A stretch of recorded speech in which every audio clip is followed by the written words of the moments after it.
analysis of what they really, really want, okay? And the easy answer is that in game theory, all the players, what they're motivated in is by achieving the best possible results by doing the least amount of work possible, okay? Just remember that. That's a principle here. Everyone wants to achieve the best results by doing the least amount of work possible. People are lazy and people are greedy. It's that simple, guys. Okay? So students, they want to get in the Ivy League, but they didn't want to work hard to get in the Ivy League. They wanted to do as little work as possible. And if it meant they had to work hard to get in the Ivy League, they're like, I don't want to get in the Ivy League then. I'll just get into another school because who cares, okay? The best possible result, least possible work.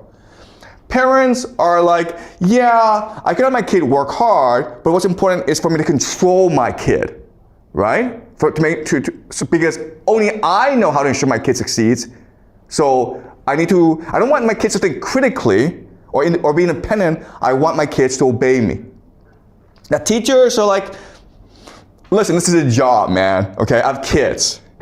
I don't want to work hard. I just want to come to school, do what I'm supposed to do what is minimally required of me to collect my salary, and then go home. I don't want to teach my passion because I don't have any passion. Okay? Administrators are like, oh my God. What's important is for me to make sure the powerful parents are happy. I don't care about everyone else. I don't care about poor parents. I don't care about middle-class parents.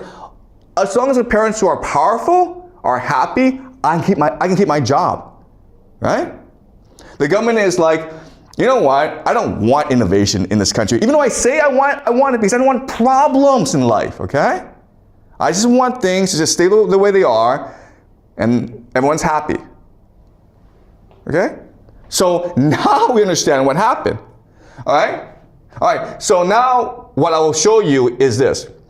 I will show you how a game is constructed. A game is constructed when all the different players agree on the rules and incentives of the game. All right?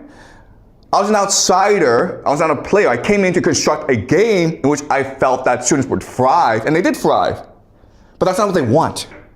Okay? They want to have control over the game. And if they lose control, well, they call you, the outsider, an asshole, okay? All right, so let's do this again and objectively think about what the interests and motivations of each player are.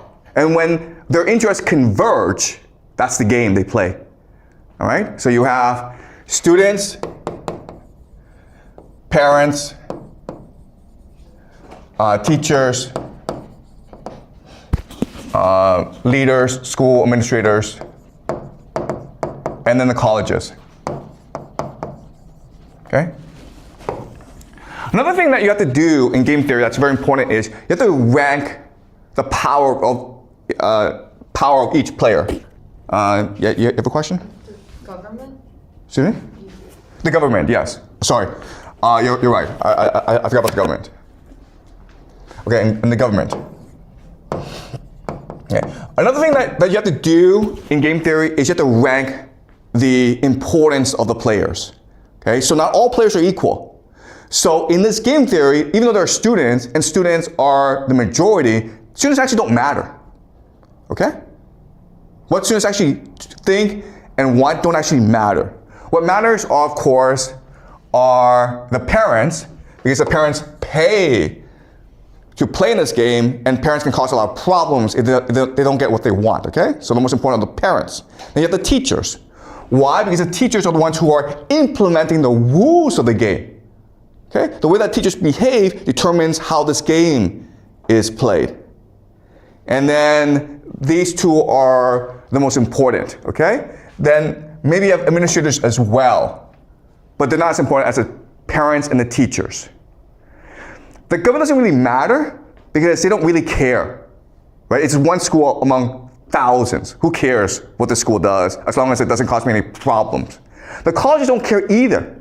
They say they want really passionate students who are curious, who are imaginative from China. They don't care. Okay? For them, it's just business. They just want students who are willing to pay money to get a crappy education in America. All right? So the costs don't really matter. They'll take anyone who is willing to pay. And the Ivy League, yeah, everyone's getting the Ivy League, but who do the Ivy League want? They want people who are to be successful in life, right? And who are these people? Not the best students. These are people from powerful families. Okay, so this game is rigged, right? They have all this talk about, we want the best motivated students, we want peer students who are curious, who are passionate. It's all nonsense, okay? That's not how the game is played. So the cards don't really matter either. Okay, so these are the three major players: the parents, the teachers, the administrators, students, government, colleges. They are in this game, but they don't really matter. Okay? So now what we're going to do is we'll analyze the mentality, the worldview, the interests of each player. Okay? And again, once we do that, once we figure out where they converge, then we know how the game is constructed. All right, so let's look at students. Students, okay, they want to be popular, right? So most students come to school, and actually their priority is not to learn, their priority is to make friends and to be popular among their friends. Okay, because that's just human nature. That's true, right? Then you have please teachers and parents. Okay, this is really important to understand. You're not in school not to learn, you're in school to please parents and to teachers. Why? Because parents are the ones who pay for your way in life, right? The ones who give you food. Teachers are the ones who gives you grades. You're not here to learn, you're here to please them. There's a difference, okay? And grades are a way of showing how well you're pleasing the parents and the teachers. Okay? Is that true? All right. And then you're like, have fun. Okay? And then get a good college. Okay? All right? So, am I missing anything among the students? All right, so, okay, I'm sure there's more, but let's just keep on going, okay? Now, parents. Well, the parents, what they want is, of course, successful kids. But they want successful kids not because they believe that success will make their kid happy. What they really want, of course, is face. Right?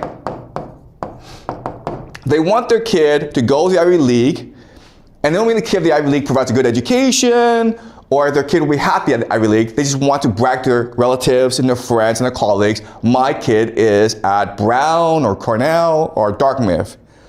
Okay? But face also means to treat education as a luxury product.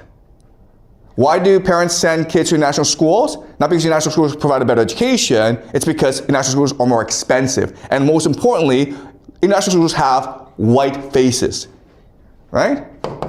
White faces. Okay?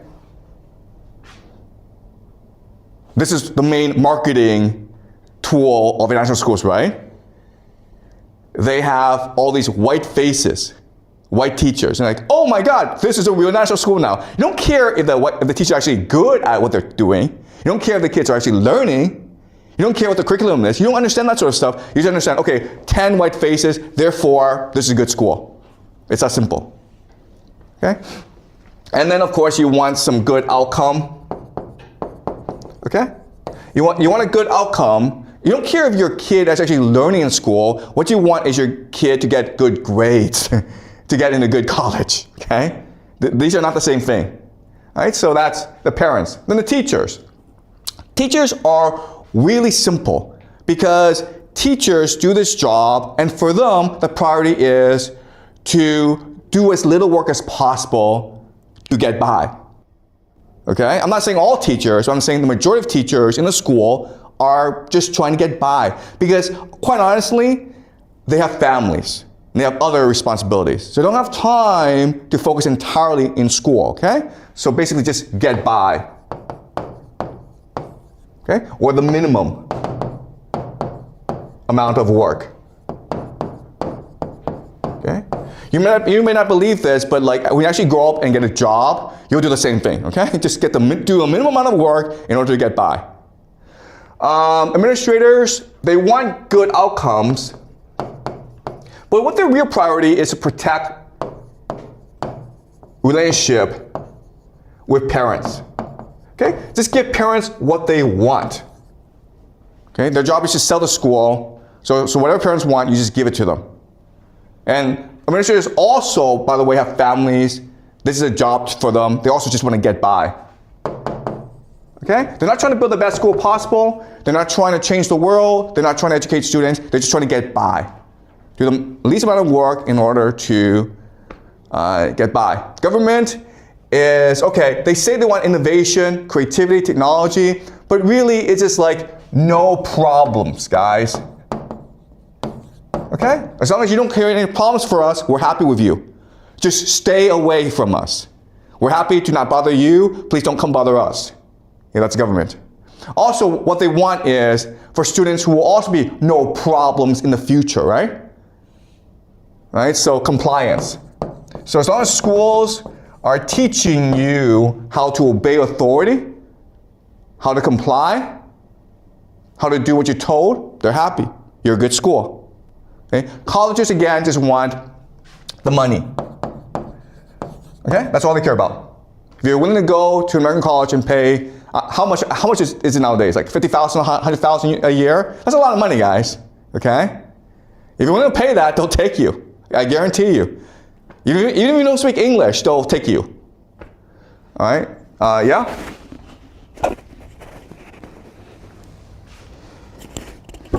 So you mentioned that earlier, like the purpose of education are that three things, but now schools don't do that. So what caused the transformation? Yeah, that's a really good question. When and also. Yeah, okay. So what we discussed last class is the idea of superstructure, right? Superstructure. Sorry.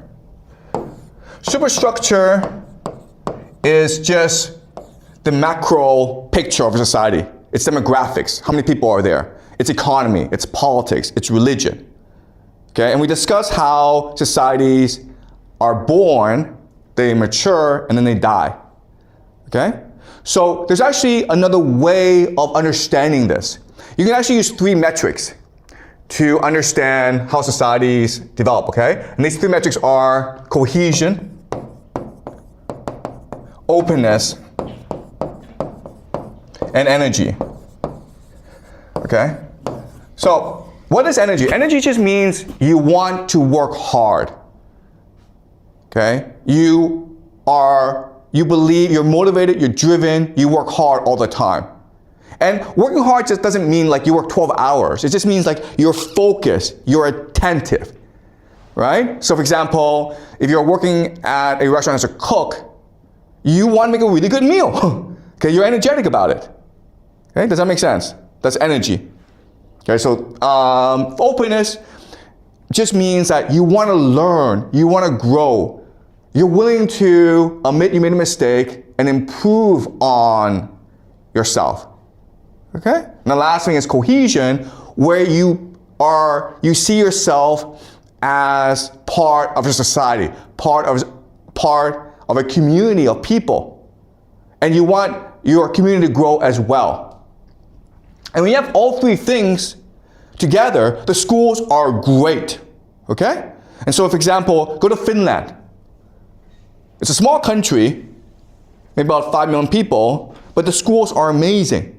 Why? Because Finland is an energetic, open, and cohesive society. And when you're that, what you want to do is invest in the future. And what that means is you have to make sure that every child, not just your child, but every child has good future, has a good education. And so what you do is you have your best and brightest become teachers, right? You pay them very well. You give them high status. And you give them a lot of autonomy and freedom because then they feel respected. And if you do that, the schools are great. And guess what, guys? In China, in maybe the 1980s, the schools were amazing here, okay? What we're seeing today is today. But if you go back to the 1980s, the schools were really good. If you went to a school in China, I'm not talking about like the best one, I'm just talking about like an average school. Teachers felt respected. They believed that the responsibility to train the young. They took pride and joy in their work. And the students enjoy learning. And guess what? Back in the 1980s, kids did less work. There were less tests. There was less pressure. And they learned a lot more. Okay? So when a society starts and begins, you have these three aspects. But over time, what happens is all three decline. Why? Because there's more corruption, there's more inequality.